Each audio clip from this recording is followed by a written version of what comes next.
Hello students. बच्चों, last class में जो लास्ट वीडियो थी उसमें हमने चैप्टर 4 और जलवायु स्टार्ट किया था। ये 11th क्लास की ज्योग्राफी का सेकंड बुक भारत का भौतिक पर्यावरण से है। चौथा अध्याय है और जो पाठ का नाम है वो जलवायु है। तो यहाँ पर हमने मौसम के बारे में जाना और जलवायु के बारे में जाना। उसके बाद यहाँ पर तापमान और वर्षण था। हमने जो इनको प्रादेशिक विभिन्नताएं होती हैं किसी भी क्षेत्र की और उनके प्रतिरूपों को जो यहाँ पर कारक होते हैं जो प्रभावित करते हैं, वहाँ पर हमने तापमान के बारे में पढ़ा था और वर्षण के बारे में पढ़ा था। आज हमें स्टार्ट करना है कि जो भारत की जलवायु है उसको प्रभावित करने वाले कारक कौन कौन से हैं। तो यहाँ पर भारत की जलवायु को प्रभावित करने वाले कारकों के बारे में आज हमें पढ़ना है। भारत की जलवायु को नियंत्रित करने वाले अनेक कारक हैं। जो भारत की जलवायु है उसको कंट्रोल करने वाले बहुत सारे कारक हैं, लेकिन यहाँ पर यदि हम मेन देखें, मोटे तौर पर देखें तो सिर्फ दो भागों में इनको बांटा गया है। पहला, स्थिति तथा उच्चावत संबंधी कारक। किसी भी स्थान की जो लोकेशन है और वहाँ पर जो भूमि की बनावट है कि ऊंची नीची कैसी वहाँ पर उसकी आकृति है, उसके ऊपर डिपेंड करता है। दूसरा है वायुदाब कि वहाँ पर जो प्रेशर है एयर का वो कैसा है। देखो, जो तापमान और जो वायुदाब है दोनों में उल्टा रिलेशन होता है। यदि कहीं पर तापमान कम है तो वहाँ वायुदाब ज़्यादा मिलेगा, और यदि कहीं पर तापमान ज़्यादा है तो वहाँ का जो वायुदाब है वो कम मिलेगा। जैसे भूमध्य रेखा की हम बात करें तो यहाँ पर तापमान ज़्यादा होता है और वायुदाब कम होता है, नेगेटिव होता है। और यदि हम ध्रुवों की तरफ जाते हैं तो जो तापमान है ध्रुवों की तरफ, मतलब जो पोल वाला जो एरिया है यहाँ साउथ पोल पे और नॉर्थ पोल पे, जैसे जैसे हम पोल्स की साइड जाते हैं, इक्वेटर से भूमध्य रेखा से पोल की तरफ जाते हैं, तो जो तापमान है वो कम होता चला जाता है और जो वायु का प्रेशर है वो ज़्यादा होता चला जाता है। और दूसरे इसमें है पवन संबंधी कारक की जो पवनें हैं वो कैसे किसी भी क्षेत्र की जलवायु को प्रभावित करते हैं। तो सबसे पहले है स्थिति तथा उच्चावत संबंधी कारक कि किसी भी स्थान की जो लोकेशन है और जो वहाँ की जो बनावट है वो कैसे किसी भी एरिया की जलवायु को प्रभावित करते हैं। अक्षांश, अक्षांश का मतलब है कि भूमध्य रेखा से कितनी ऊंचाई पर या दूरी पर स्थित है। अक्षांश रेखाएं जो होती हैं वो, ये इक्वेटर है, जो ऐसे वाली जो रेखाएं होती हैं इनको बोलते हैं अक्षांश रेखाएं। ये किसी भी स्थान की लोकेशन के बारे में बताती हैं। आप भारत की मुख्य भूमि का अक्षांश एवं देशांतरीय विस्तार पहले से ही जानते होंगे कि भारत कौन से अक्षांश से कहाँ तक स्थिति है, यहाँ किस बिंदु से शुरू होकर कहाँ तक ख़त्म है। और इधर जो देशांतरीय विस्तार है, देशांतरीय रेखाएं ऐसी खड़ी हुई रेखाएं होती हैं, इनको लॉन्गिट्यूड लाइंस भी बोलते हैं। तो इनके बारे में हम पहले भी जो भारत की स्थिति वाला चैप्टर है उसमें पढ़ चुके हैं। आप यह भी जानते हैं कि कर्क रेखा पूर्व पश्चिम दिशा में देश के मध्य भाग से गुजरती है, और जो कर्क रेखा है वो भारत के, ये मान लो भारत है तो भारत के बीचों बीच ये कर्क रेखा गुजरती है। तो भारत को दो भागों में बांटती है, एक है दक्षिणी भारत और एक है उत्तरी भारत। तो ये जो कर्क रेखा है वो पूर्व पश्चिम दिशा में, ये पश्चिम दिशा है और ये पूर्व दिशा है, तो ये पूर्व से पश्चिम दिशा में भारत के मध्य भाग से गुजरती है, बीचों बीच से गुजरती है। इस प्रकार भारत का उत्तरी भाग शीतोष्ण कटिबंध में और कर्क रेखा के दक्षिण में स्थित भाग उष्ण कटिबंध में पड़ता है। अब देखिए, फिर से एक बार समझाती हूँ मैं। मान लो ये हमारी अर्थ है, अर्थ का जो बीच वाला भाग है ये है 0 डिग्री, इसको हम बोलते हैं भूमध्य रेखा। भूमध्य रेखा से ऊपर का जो भाग है ये उत्तरी गोलार्ध है और ये दक्षिणी गोलार्ध है। जो भारत की स्थिति की बात करें तो भारत की जो लोकेशन है वो उत्तर पूर्वी गोलार्ध में है। उत्तर पूर्वी गोलार्ध मतलब यहाँ पर जो भारत की लोकेशन है वो यहाँ पर हमें देखने को मिलती है। अब है, पृथ्वी को 3 ताप कटिबंधों में बांटा गया है। भूमध्य रेखा से 0 डिग्री से 23.5 डिग्री उत्तर की तरफ और 23.5 डिग्री दक्षिण की तरफ। तो ये कौन सा है? उष्ण कटिबंध है। उष्ण कटिबंध मतलब यहाँ पर जो सूर्य का प्रकाश होता है वो सबसे ज़्यादा मिलता है और यहाँ पर हमेशा ज़्यादा गर्मी हमें देखने को मिलती है। उसके बाद 23.5 से 66.5 डिग्री तक का जो एरिया है इसको हम बोलते हैं शीतोष्ण कटिबंध। शीत प्लस उष्ण दो से मिलके बना है। शीत प्लस उष्ण मतलब ठंड भी और गर्मी भी, दोनों चीज़ें यहाँ पे हैं। तो यहाँ का जो टेम्परेचर है वो नॉर्मल होता है, ना ज़्यादा गर्मी होती है ना ज़्यादा ठंड होती है। देन उसके बाद 66.5 डिग्री से 90 डिग्री तक के बीच का जो एरिया होता है इसको बोलते हैं शीत कटिबंध। शीत कटिबंध मतलब यहाँ पर हमेशा जो टेम्परेचर होता है वो बहुत कम होता है और बिल्कुल बर्फ़ जमी रहती है यहाँ पर। तो भारत को 3 कटिबंधों में बांटा गया है, उष्ण कटिबंध, शीतोष्ण कटिबंध सेकंड नंबर पे, और थर्ड नंबर पे है शीत कटिबंध। दोनों साइड में ये सेम होगा।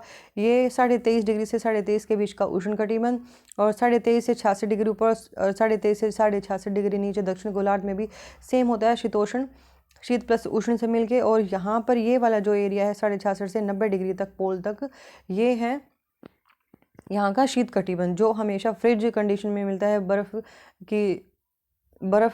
की अवस्था में हमें मिलता है, जमा हुआ मिलता है।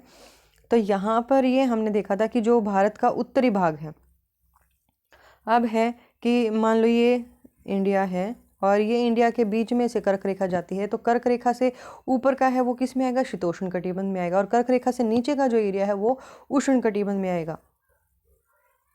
ये उष्ण कटिबंध है और ये शीतोष्ण कटिबंध है। कर्क रेखा से नीचे का भाग उष्ण कटिबंध में और कर्क रेखा से ऊपर का भाग शीतोष्ण कटिबंध में आता है। अब है उष्ण कटिबंध भूमध्य रेखा के निकट होने के कारण सारा साल ऊंचे तापमान, जो उष्ण कटिबंध है वो भूमध्य रेखा के अधिक निकट होने के कारण सारा साल ऊंचे तापमान तथा कम दैनिक और वार्षिक तापांतर का अनुभव करता है। कि यहाँ पर जो उष्ण कटिबंध है, जो बीच वाला कटिबंध है 23.5 से 23.5 नीचे बीच वाला, यहाँ पर क्या है, जो सूर्य की जो किरणें हैं वो सबसे अधिक मात्रा में हमें मिलती हैं। मतलब यहाँ पे यदि सूर्य का प्रकाश हमें अधिक मिल रहा है तो गर्मी भी ज़्यादा होगी, गर्मी ज़्यादा होगी तो वहाँ का तापमान भी ज़्यादा होगा। तो भूमध्य रेखा के निकट होने के कारण यहाँ पर सारा साल ऊंचे तापमान हमेशा, मतलब पूरे साल का यदि हम टेम्परेचर की बात करें तो हाई टेम्परेचर यहाँ पे बना रहता है, और जो दिन का और जो रात का जो तापमान है उसमें ज़्यादा डिफरेंस देखने को नहीं मिलता है। तो यहाँ पर ये हो गया कर्क रेखा से उत्तर में स्थित भाग में। अब है कि कर्क रेखा से उत्तर में स्थित भाग में भूमध्य रेखा से दूर होने के कारण उच्च दैनिक तथा वार्षिक तापांतर के साथ विषम जलवायु पाई जाती है। जैसे जैसे हम भूमध्य रेखा से ऊपर की तरफ जाते हैं तो जो सूर्य का जो प्रकाश है वो यहाँ पर भूमध्य रेखा के पास हमें सीधा प्रकाश मिल रहा है, और जैसे जैसे हम ऊपर की तरफ जाएंगे तो जो सूर्य की किरणें हैं वो भी तिरछी होती चली जाती हैं, जिसके कारण जो सूर्य की गर्मी है या फिर जो सूर्य का जो प्रकाश है या फिर ऊष्मा है वो हमें यहाँ पर पोल्स की साइड में कम मिलती है। तो यही यहाँ पे बताया गया कि कर्क रेखा से उत्तर में स्थित भाग, कर्क रेखा से ऊपर की तरफ जो ऊपर वाले जो भाग हैं उनमें भूमध्य रेखा से, ये भूमध्य रेखा से दूर हो गए ये वाले एरिया, तो यहाँ का जो दैनिक और वार्षिक तापांतर है उसमें विषमता, मतलब अलग अलग हमें देखने को मिलता है। तो ये था यहाँ पर स्थिति के बारे में कि कैसे किसी स्थान की जो लोकेशन होती है वो वहाँ पर जलवायु को प्रभावित करने वाले कारकों में गिनी जाती है। उसके बाद है हिमालय पर्वत। हिमालय पर्वत उत्तर में ऊंचा हिमालय पर्वत अपने सभी विस्तारों के साथ एक प्रभावी जलवायु विभाजक की भूमिका निभाता है। कि भारत का जो उत्तरी भाग है, कर्क रेखा से ऊपर वाला जो पार्ट है, यहाँ पर इधर से ये जम्मू कश्मीर वाला एरिया हो गया, और ये उत्तराखंड और नेपाल इधर वाला एरिया हो गया। तो यहाँ पर ये कर्क रेखा से ऊपर वाला जो भाग है, यहाँ पर जो हिमालय पर्वत है वो दोनों साइड में दक्षिण की तरफ झुका हुआ है, इधर भी और इधर भी। यहाँ पर क्या है, पूर्वांचल, उत्तर और पूर्व के जो 7 राज्य हैं जिसको उत्तर पूर्वी भी बोलते हैं, तो यहाँ पर क्या है, दोनों साइड जो हिमालय है वो दक्षिण की तरफ झुका हुआ है, यहाँ इधर भी और इधर भी ये दक्षिण की तरफ झुका हुआ है। तो ये क्या करता है कि हिमालय एक जलवायु विभाजक, कि यहाँ पर जो हिमालय से इधर वाले जो एरिया हैं और इधर वाले एरिया हैं, इधर बहुत ठंड है, हिमालय से ऊपर वाले एरिया में बहुत ठंड है, क्योंकि जैसे जैसे हम भूमध्य रेखा से दूर जाते जा रहे हैं तापमान क्या होता जा रहा है, कम होता जा रहा है, तापमान कम होता जा रहा है। तो यहाँ पर तापमान कम है, और दूसरा रीज़न यहाँ पर ऊंचे ऊंचे पर्वत है तो उन पे हमेशा बर्फ़ जमी रहती है। तो वो एक तो वहाँ से जो इस साइड से आने वाली ठंडी पवनें होती हैं उनको हिमालय पर्वत रोकता है। ऊंची ऊंची पर्वत श्रृंखलाएं हैं जो ऊपर की तरफ से चीन की साइड से या तिब्बत की साइड से जो आने वाली ठंडी हवाएं हैं उनको भारत में प्रवेश करने से रोकता है। दूसरा ये क्या करता है कि यहाँ से हमें सुरक्षा प्रदान, उस साइड के एरिया की वो हमारे ऊपर हमला ना कर सके किसी भी उसमें, तो वो क्या करता है, एक हमारी जलवायु को भी विभाजित करता है कि ऊपर के एरिया से हमारा जो एरिया है यहाँ का नॉर्मल होता है और ऊपर और भी ज़्यादा ठंड होती है। तो यहाँ पर ये है कि यह ऊंची पर्वत श्रृंखला उपमहाद्वीप को उत्तरी पवनों जो ये ऊंची पर्वत श्रृंखला है हिमालय की, ये इस भारतीय उपमहाद्वीप को उत्तरी पवनों से अभेद सुरक्षा प्रदान करती है। उत्तर की तरफ से जो आने वाली जो ठंडी हवाएं होती हैं, बीच में क्या है, हिमालय पर्वत है, और ऊपर से आने वाली जो ठंडी हवाएं हैं वो भारत में प्रवेश नहीं कर पाती, और यदि वो भारत में प्रवेश कर जाए, हिमालय पर्वत ना हो, तो जो भारत है वो और भी ज़्यादा ठंडा हो जाएगा। तो ये क्या करती है, उत्तरी पवनों से अभेद सुरक्षा प्रदान करता है, कि ये हमारा एक सुरक्षा कवच के रूप में हमारी रक्षा करता है ठंडी पवनों से। जमा देने वाली ये ठंडी पवनें उत्तरी ध्रुव रेखा के निकट पैदा होती हैं। ये जो बिल्कुल फ्रिज कर देने वाली जो ठंडी पवनें होती हैं, ये कहाँ पर बनती हैं, उत्तरी ध्रुव, जो नॉर्थ पोल है यहाँ पर, यहाँ से ये पवनें शुरू होती हैं और वहाँ से ये बहती हुई आती हैं। इनका जो उद्गम होता है इन पवनों का यहाँ पे होता है, मध्य तथा पूर्वी एशिया में आर पार बहती हैं। ये जो एशिया, यहाँ पर एशिया महाद्वीप है, यहाँ पर एशिया के यहाँ मध्य भाग में, और पूर्वी एशिया, एशिया का जो पूर्वी भाग है, ये आर पार बहती हैं ये पवनें। इसी प्रकार हिमालय पर्वत मानसून पवनों को रोककर उपमहाद्वीप में वर्षा का कारण बनता है। और फिर ये क्या करता है कि जो हिमालय पर्वत है, जो मानसूनी पवनें हैं, मानसूनी पवनें कि यहाँ पर जो भूमध्य रेखा के पास, यहाँ पर क्या है, ये नीचे भारत है, तो यहाँ पर जो चक्रवातों का जो बनना होता है वो क्या होता है, सर्कुलर मोशन में ऐसे बनती हैं, और फिर ये ऐसे जो पवनें हैं, क्योंकि स्थल भाग की बात करें तो वहाँ पर क्या होता है, ये तेज हवाएं चलती हैं, बवंडर लेके आती हैं, और यदि हम पानी वाले एरिया में बात करें तो क्या करती है, चक्रवातों का निर्माण करते हैं। तो चक्रवातों का निर्माण करती हैं, तो यहाँ जो नीचे वाला भाग है, यहाँ पर नीचे क्या है, भूमध्य रेखा, भूमध्य रेखा के आसपास हाई तापमान होगा।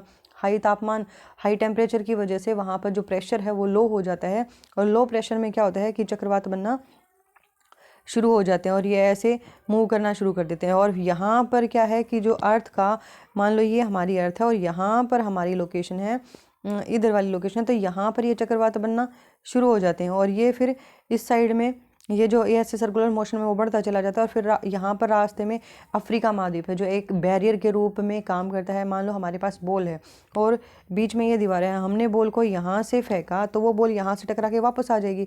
तो वही काम कर रहा है कि जो अफ्रीका महाद्वीप है वो एक दीवार के रूप में काम कर रहा है। ये जो चक्रवातों की ये जो पवनें थी या जो लहरें थी, वो पहले यहाँ अफ्रीका महाद्वीप से टकराई और फिर वापस भारत की तरफ लौट जाते हैं। इसीलिए भारत में जो मानसून का आना होता है वो दक्षिण पश्चिमी होता है, दक्षिण की साइड से और पश्चिम की दिशा से होता है, वो पूर्व की दिशा से नहीं होता है। तो यही कारण है कि यहाँ से जो मानसून आता है वो हमारा दक्षिण पश्चिम की साइड से मानसून का आना माना जाता है।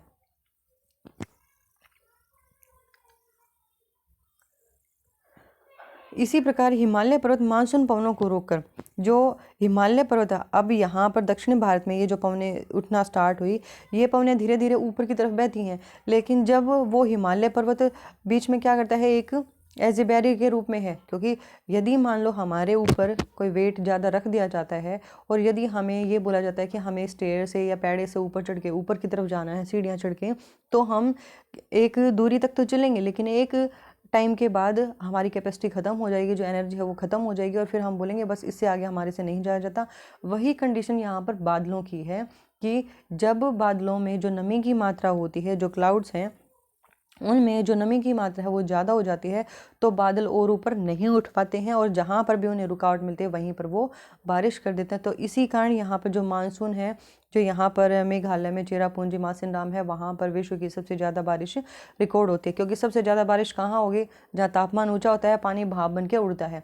तो उष्ण कटिबंध है जहाँ पर जो पानी है, क्योंकि जो भारत की कंडीशन हम लगाएं तो भारत तीनों साइड से पानी से घिरा हुआ, यहाँ अरब सागर से, बंगाल की खाड़ी से और नीचे हिंद महासागर से, तो पानी यहाँ वाष्पित भी बहुत ज़्यादा हो रहा है, तापमान भी ऊंचा है।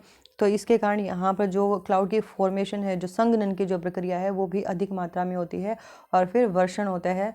और वर्षण भी इसी एरिया में जहाँ पर ये इस डायरेक्शन में चलते हैं, यहाँ पर जो मासिनराम है, क्योंकि वहाँ पर क्या है, मेघालय में गारो, खासी और जयंतिया की 3 पहाड़ियाँ हैं, और वो पहाड़ियाँ इन बादलों के बीच में रुकावट पैदा करती हैं, और जिसकी वजह से वो सारी यहाँ पे अपना पानी गिरा देती हैं। इसी कारण भारत में सबसे ज़्यादा बारिश रिकॉर्ड की जाती है।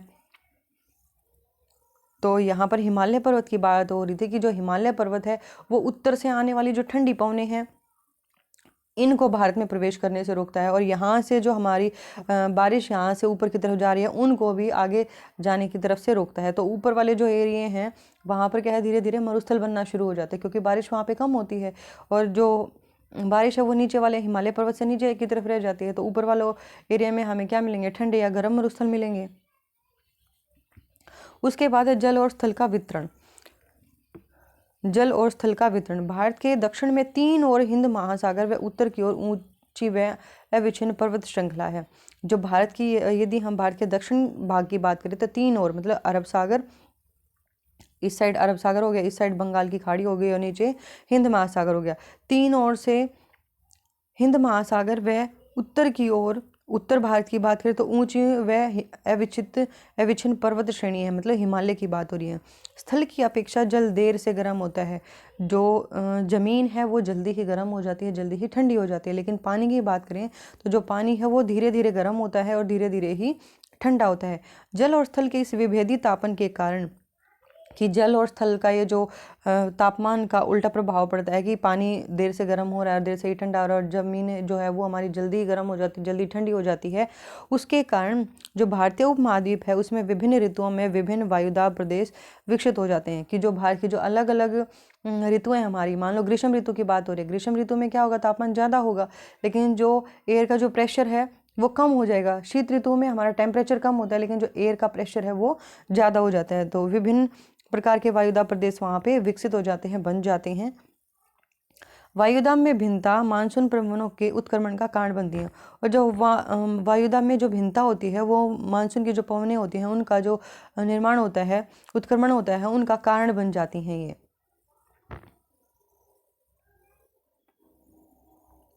अब है समुद्र तट से दूरी।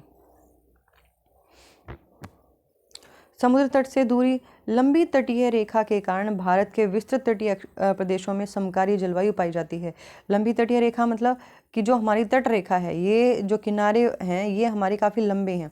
तो ये जो तट रेखा है वो काफ़ी लंबी होने के कारण यहाँ की जो जलवायु है समकारी मतलब एक जैसी मिलेगी, उसमें ज़्यादा अंतर देखने को नहीं मिलेगा। भारत के अंदरूनी भाग समुद्र के समकारी प्रभाव से वंचित रह जाते हैं। और जो भारत के अंदर वाले जो भाग हैं, अंदर वाले भाग मतलब जो स्थल वाले भाग हैं, वहाँ पर क्या होगा कि वो समुद्र से दूर होने के कारण वहाँ की जो जलवायु है वो हमें ज़्यादा डिफरेंस देखने को मिलता है। ऐसे क्षेत्रों में विषम जलवायु पाई जाती है। और ऐसे जो एरिया हैं जहाँ पर जो तटीय भागों से काफ़ी दूर हैं तो वहाँ की जो जलवायु है वो हमें अलग प्रकार की देखने को मिलती है। यही कारण है कि मुंबई तथा कोंकण तट के निवासी तापमान की विषमता और ऋतु परिवर्तन का अनुभव नहीं कर पाते हैं। और यही रीज़न बताया गया कि जो मुंबई हो गया और जो गोवा का कोंकण तट है, वहाँ के जो निवासी हैं, रहने वाले जो लोग हैं, तापमान की विषमता उसका और जो ऋतु परिवर्तन है उसका अनुभव नहीं कर पाते, क्योंकि यहाँ पर हमेशा जो एक जैसा ही मौसम बना रहता है, ना ज़्यादा ठंड होती है, हमेशा गर्मी बनी रहती है। तो वो जो तापमान की विषमता है वो वहाँ पर ये लोग फील नहीं कर पाते हैं। और जो ऋतुओं में जो चेंजेस आता है, शीत ऋतु का, ग्रीष्म ऋतु का, उनको भी वो नहीं देख पाते क्योंकि हमेशा वहाँ पे एक जैसा तापमान बना रहता है। मैक्सिमम वहाँ पर ग्रीष्म ऋतु बनी रहती है। दूसरी ओर समुद्र तट से दूर देश के आंतरिक भागों में स्थित दिल्ली, और यदि हम दूसरी और बात करें कि जो एरिया समुद्र तट से दूर हैं, दिल्ली की बात हो रही है, आंतरिक भाग मतलब जो अंदरूनी भाग हैं भारत के, कानपुर और अमृतसर में मौसमी परिवर्तन पूरे जीवन को प्रभावित करते हैं। ये वो एरिया है जहाँ पर हम मौसम के चेंजेस होते रहते हैं और उनसे हमारा जीवन भी प्रभावित होता है। तो ये यहाँ पर था समुद्र तट से दूरी, कि जो एरिया समुद्र के पास है वहाँ का तापमान हमेशा एक जैसा बना रहता है, और जो समुद्र से दूर होते चले जाते हैं वहाँ पर हमें जो तापमान की विषमताएं हैं वो देखने को मिलती हैं। उसके बाद समुद्र तल से ऊंचाई। ऊंचाई के साथ तापमान घटता जाता है। जैसे मैंने अर्थ के बारे में बताया था कि जो इक्वेटर के पास का जो तापमान है वो ज़्यादा होगा, और जैसे जैसे हम इक्वेटर से दूर चले जाते हैं तो जो तापमान है वो कम होता चला जाता है। तो विरल वायु के कारण पर्वतीय प्रदेश मैदान की तुलना में अधिक ठंडे होते हैं। तो यहाँ पर क्या बताया कि जो विरल वायु के कारण जो पर्वतीय प्रदेश हैं मैदानों की तुलना में अधिक ठंडे होते हैं, क्योंकि जो पर्वतीय प्रदेश हैं उनकी हाइट ज़्यादा है तो वहाँ पर वो ऊंचाई पर स्थित हैं तो वहाँ का तापमान क्या होगा, कम होगा। और जो मैदानी भाग हैं, एक तो वहाँ पर जनसंख्या ज़्यादा रहती है, और जनसंख्या ज़्यादा रहती है तो वहाँ पर का जो तापमान, जनसंख्या ज़्यादा रहेगी तो खेती भी ज़्यादा होगी, और वहाँ पर जो पेड़ पौधों की कटाई है वो भी ज़्यादा हो जाती है, तो जिसके कारण वहाँ का जो तापमान है वो थोड़ा बढ़ जाता है। उदाहरणतः आगरा और दार्जिलिंग एक ही अक्षांश पर स्थित हैं। आगरा और दार्जिलिंग, दार्जिलिंग असम में है और आगरा इधर जो यूपी वाला एरिया है वहाँ पर स्थित है। किंतु जनवरी में आगरा का तापमान 16 डिग्री सेल्सियस, जबकि दार्जिलिंग में यह 4 डिग्री सेल्सियस हो जाता है। यदि हम आगरा की बात करें तो जो आगरा का जो तापमान है वो 16 डिग्री सेल्सियस होता है, और जो दार्जिलिंग है वहाँ यह तापमान 4 डिग्री सेल्सियस तक पहुँच जाता है। रीज़न क्या है, हिमालय पर्वत है, और हिमालय पर्वत के पास जो ठंडी पवनें चलती हैं वो यहाँ पर, ये इधर की बात हो रही है दार्जिलिंग की, तो यहाँ पर क्या है, हिमालय पर्वत है। हिमालय ये इधर से इधर की तरफ फैला हुआ है, तो यहाँ पर पूर्वांचल पहाड़ियाँ हैं तो हाइट है, और हाइट है तो वहाँ का जैसे जैसे हाइट की तरफ जा देंगे तो तापमान क्या होगा, कम होगा। तो यहाँ का तापमान कम मिलेगा इस एरिया की वजह, क्योंकि ये हिमालय पर्वत से थोड़ा सा अंदर की तरफ आ जाता है। उसके बाद है उच्चावच। भारत का भौतिक स्वरूप अथवा उच्चावच तापमान, वायुदाब, पवनों की गति एवं दिशा तथा ढाल की मात्रा और वितरण को प्रभावित करता है। कि भारत का जो भौतिक स्वरूप है, जो फिजिकल स्ट्रक्चर है, अथवा उच्चावच है कि उसकी जो बनावट है, उसके कारण तापमान, वायुदाब और पवनों की गति एवं दिशा तथा ढाल की मात्रा, ये सब क्या करते हैं, वितरण को प्रभावित करते हैं। उदाहरणतः जून और जुलाई के बीच पश्चिमी घाट तथा असम के पवनाभिमुख ढाल अधिक वर्षा प्राप्त करते हैं। जब मानसून का आगमन होता है जून और जुलाई, क्योंकि जो मानसून चलता है, बारिश चलती है, वो जून से सितंबर तक चलती है, तो जो जून और जुलाई की बात हो रही है कि जो पश्चिमी घाट मतलब जो इधर वाला जो एरिया है पश्चिमी घाट तथा असम के पवनाभिमुख, और असम का ये जो इधर वाला एरिया है जो पवनाभिमुख मतलब जो पवन के पवनों के सामने है, ऐसा एरिया, वहाँ पर क्या होगा, ये पवनें यहाँ पर चल रही हैं तो इस एरिया में बारिश ज़्यादा होगी, और यहाँ से ये पवनें चलती हैं तो यहाँ पर इस एरिया में बारिश ज़्यादा होगी। जबकि इसी दौरान पश्चिमी घाट के साथ लगी दक्षिणी पठार पवन विमुखी स्थिति के कारण कम वर्षा प्राप्त करते हैं। अब जो यहाँ पर क्या है, यहाँ पर भी सह्याद्री की पर्वत श्रृंखलाएँ हैं, और इसी कारण यहाँ पर क्या है कि यहाँ जो पवनों के सामने जो पहाड़ी थी वहाँ पे तो बारिश होगी, और उसके अपोजिट साइड, जैसे मान लो ये कोई भी पहाड़ है तो यहाँ से ये जो पवनें चल रही हैं यहाँ तो बारिश कर देंगी, लेकिन ये जो एरिया है ये एरिया बारिश से बच जाता है। इसको पवन विमुखी, मतलब जो पवन के विमुख दूसरी साइड है, पवन के मुख के दूसरी साइड है, वहाँ पर बारिश कम प्राप्त होती है। तो आज के लिए बेटा इतना ही, बाकी वायुदाब एवं पवनों से जो जुड़े हुए कारक हैं वो मैं कल करवाऊंगी। Thank you, have a nice day.